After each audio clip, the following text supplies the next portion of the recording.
Breaking: President Trump just dropped a huge bomb on John Kerry by Kerry for rwnofficial.com.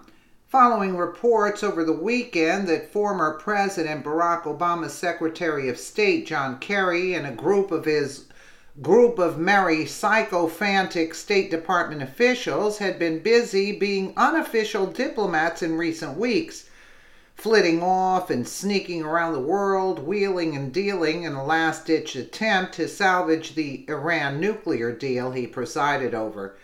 This comes just ahead of its May 12th renewal deadline, and unsurprisingly, it appears that President Donald Trump has quite a bit to say about these actions, as is his norm. President Trump took to Twitter to publicly call Kerry out for conducting illegal shadow diplomacy with Iran, violating the Logan Act. Many recall that the Logan Act was used as a means to question Michael Flynn. Then how can the American people not demand the same level of accountability with the same sort of DOJ/FBI investigation against John Kerry? President Trump tweeted, "The United States does not need John Kerry's possibly illegal shadow diplomacy on the very badly negotiated Iran deal.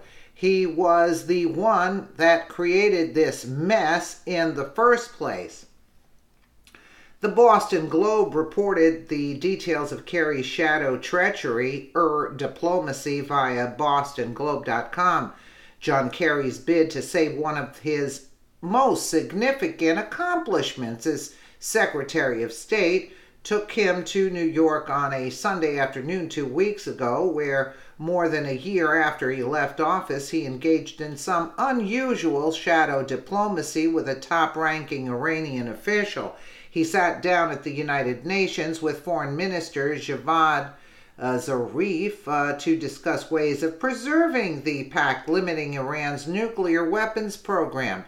It was the second time in about 2 months that the two had met to strategize over salvaging a deal they spent years negotiating during the Obama administration, according to a person briefed on the meeting.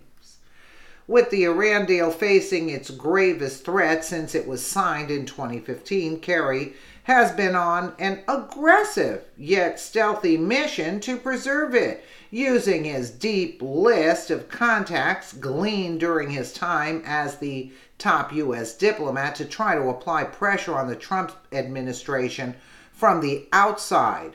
President Trump, who has consistently criticized the pact and campaigned in 2016 on scuttling it, faces a May 12th deadline to decide whether to continue abiding by its terms. Kerry also met last month with German President Frank-Walter Steinmeier, and he's been on the phone with top European Union officials Federica Mogherini, according to the source who spoke on the condition of anonymity to reveal the private meetings. Kerry has also met with the French President Emmanuel Macron in both Paris and New York, conversing over the details of sanctions and regional nuclear threats in both French and English. The rare moves by a former Secretary of State highlights the stakes for Kerry personally, as well as for the Obama-era diplomats who are dismayed by what they see as Trump's disruptive approach to diplomacy, and who view the Iran nuclear deal as a factor for stability in the Middle East and for global nuclear non-proliferation. The pact, which came after a marathon negotiation session in Vienna that involved Iran and 6 world powers, lifted sanctions in return for Iran stopping its pursuit of nuclear weapons. It is unusual for a former Secretary of State to engage in foreign policy like this as an actual diplomat and quasi-negotiator, said Michael O'Hanlon, a foreign policy expert at the Brookings Institution.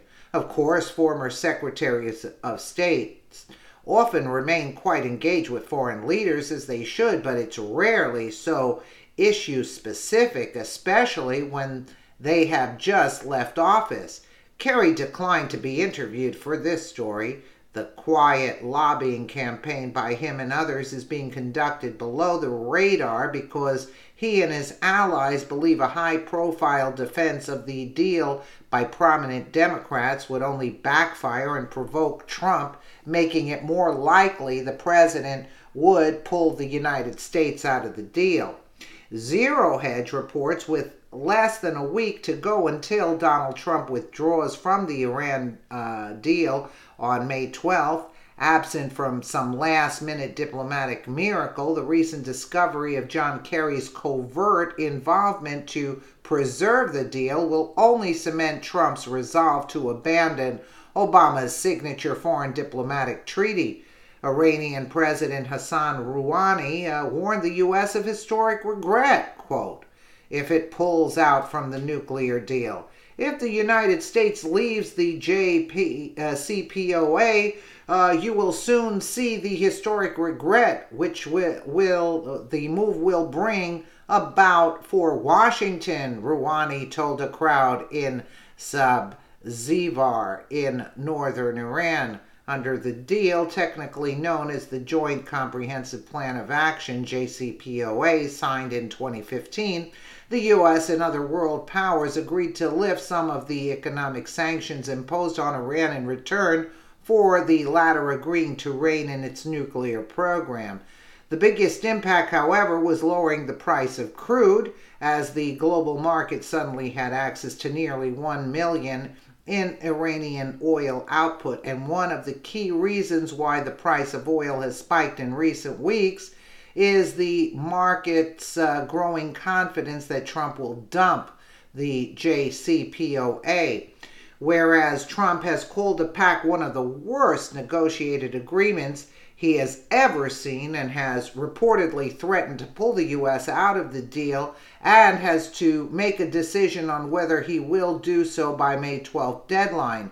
Rouhani said Iran has been loyal to its promises, but it is explicitly telling the whole world, Europe, America, the West, and the East, that we will not talk about our country's weapons and defense with anyone. We will build and store any amount of weapons and missiles needed by the country. It is none of anybody's business what decision the Iranian people have made for their defense. We will not talk about the precision of missiles and defensive power with anyone, Rouhani said. So, in other words, pay us and we're going to continue with our way of life the way we see fit. Well, and John Kerry's trying to keep the deal. Yeah, because they funnel their money in through these deals, don't you see? That's the whole thing. Iran doesn't get all the money. Iran pays them, the deep state. That's why they want this deal to go through. You see, it's all a way to how they can get money. And in other words, you're going to have another country tell you either pay us or you're going to have problems. I mean, that's ridiculous. That's ridiculous. Let me know. And that's not any kind of form of diplomacy in my books. That's extortion. Let me know what you guys think in the comments below. And again, thank you so much for watching.